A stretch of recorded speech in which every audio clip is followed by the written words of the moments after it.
Good evening, everyone, and thanks so much for joining us tonight. I'm Sophie Erber.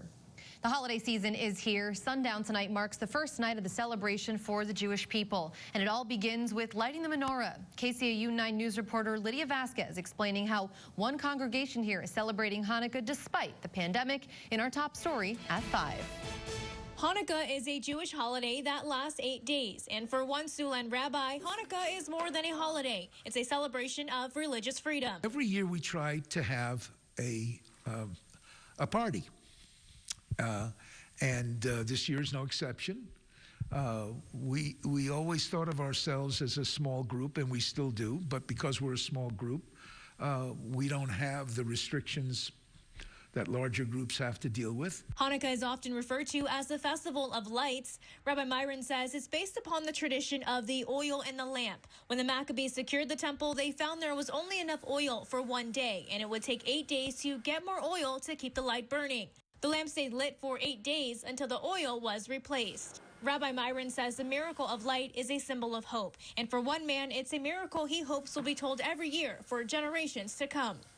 God is with us all the time, no matter the situation we are in, but He is with us, okay? So this kind of message is very important for me to share with my children every year. A message especially important during an ongoing pandemic. Rabbi Myron says he's grateful the Siouxland International Messianic Fellowship will be able to continue its celebration despite the pandemic, thanks to having a small congregation. In Sioux City, Lydia Vasquez, KCAU 9 News. And this just in, after a full day of discussion on a wide range of issues related to a coronavirus vaccine, a panel of outside experts recommending the Food and Drug Administration issue an emergency use authorization for the COVID-19 vaccine, specifically the one being developed by Pfizer and BioNTech. Although the FDA does not have to follow the panel's recommendations, it is widely expected to do so, perhaps before this weekend. And as COVID-19 cases persist, respiratory therapists are finding it difficult to attend to each patient. This is because there simply are not enough specialists to go around. St. Luke's College here in Siouxland has only one respiratory therapy program, and like many others across the country, their staff is struggling to find people to fill all these open positions.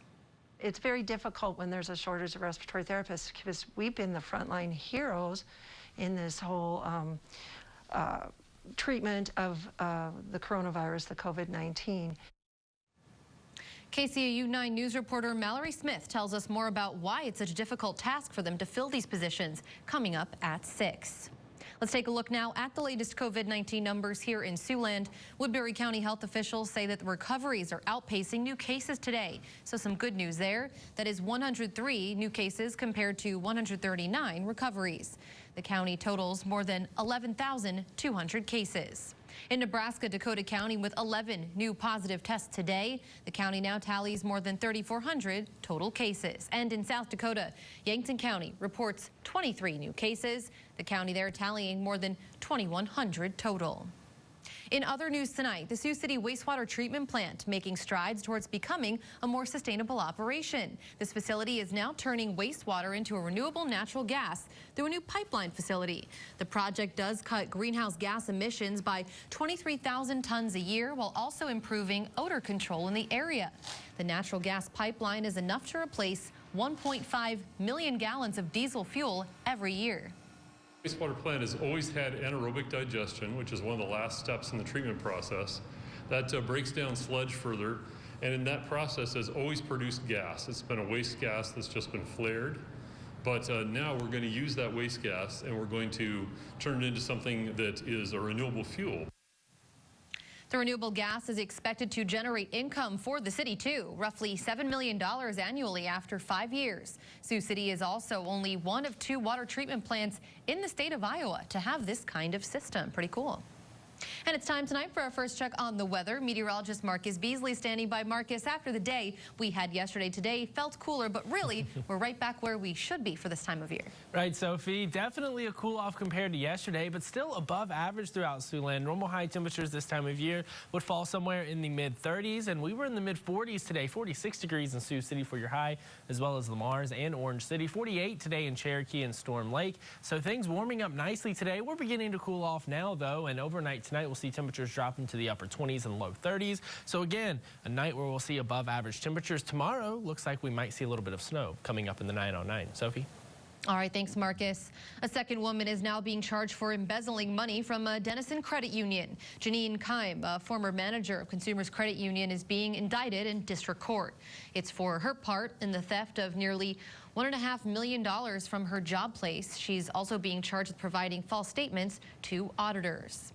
In October, the union's head teller, Brenda Jensen, was convicted in that same embezzlement scheme. The thefts occurred between May of 2012 and December of 2017.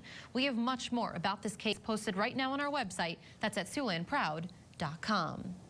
And a new trial date is being set. It's for the man accused of murdering Molly Tibbetts in the summer of 2018. His case getting national attention. Court documents were filed on Wednesday of this week. They show the new trial date was set during a status conference, which wasn't the case against Christian Rivera. Rivera is charged with first-degree murder in Tibbetts' death. Rivera had been scheduled to go on trial starting January 25th of 2021. An order from the Iowa Supreme Court postponed jury trials because of the ongoing pandemic. The new trial date has now been set for May 17th of 2021. It's set to be held in Davenport because of the pretrial publicity. The trial has been delayed now several times. One person is dead tonight after a fatal rollover crash in Sioux City. The Sioux City police were notified of this rollover roughly around 6 this morning. It was on the 3100 block of Business Highway 75. Officials say a small SUV overturned into the ditch. The driver was found unresponsive, still inside the car.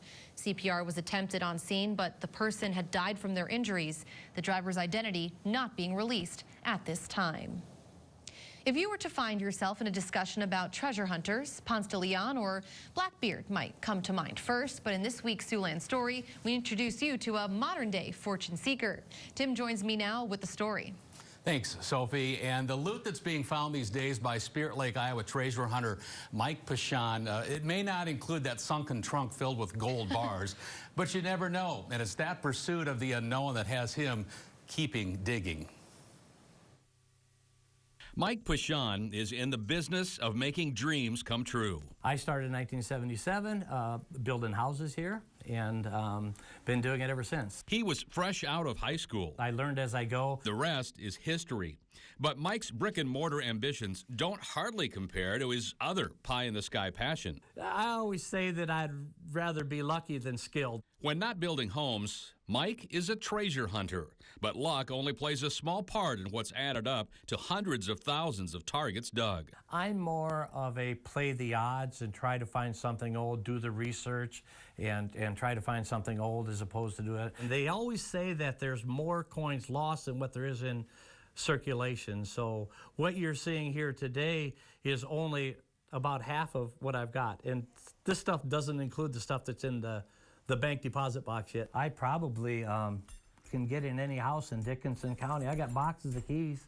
Turns out Mike was on point from the beginning. And my wife's uncle had a metal detector, so I dug down and I found a 1924 quarter. That was the first coin that I've ever found. And they're really hard to find. I've been metal detecting for 31 or 32 years, and I think I've only found 8 of them. And that was the first coin I found. So on a given day, you get to a place you're going to dig. Do you start to get a little excited about what might be out here? Sure. Little do the homeowners know, they've probably been mowing over some type of treasure for years and not know it because you don't know what's underneath the ground here. Got a target. I've been metal detecting for such a long time, I can tell if it's a deeper target. Got it. Because they just whisper at you, if you will. It's a coin, not too deep. When you dig a target up, you have no idea what it's going to find. Looks like 1945 wheat penny. Mike says he's a karma guy. So you do a good deed, get a good deed down the road. It just feels good. You just got a good warm feeling knowing you're able to return something that means so much to someone. I've found and returned hundreds of rings for people. I got some pretty amazing stories, so actually. Among them, Jeff Johnson's wedding ring. When I went to check it, there was no ring there. The ring lost in a field after 67 years of marriage. Just the second time ever off his finger. The wife and I went back out there and walked around, and no luck. And before he got to the end of my grid, I heard this funny noise, which I knew was off of his detector.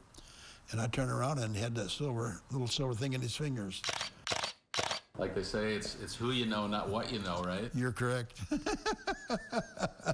Almost as many stories as treasures found, from the house fire 38 pieces I recovered out of that fire. to the sunken wedding ring Peeled open the tin can, and that antique diamond ring had slipped down and fell inside that can. and stuff you wouldn't ever expect a person to lose. I dug down and I found the whole front of a guy's teeth, the gold plate, all the teeth, and I'm like, oh no, what am I gonna find this? Is there anybody else there? But I did sell those right away because I didn't want those around.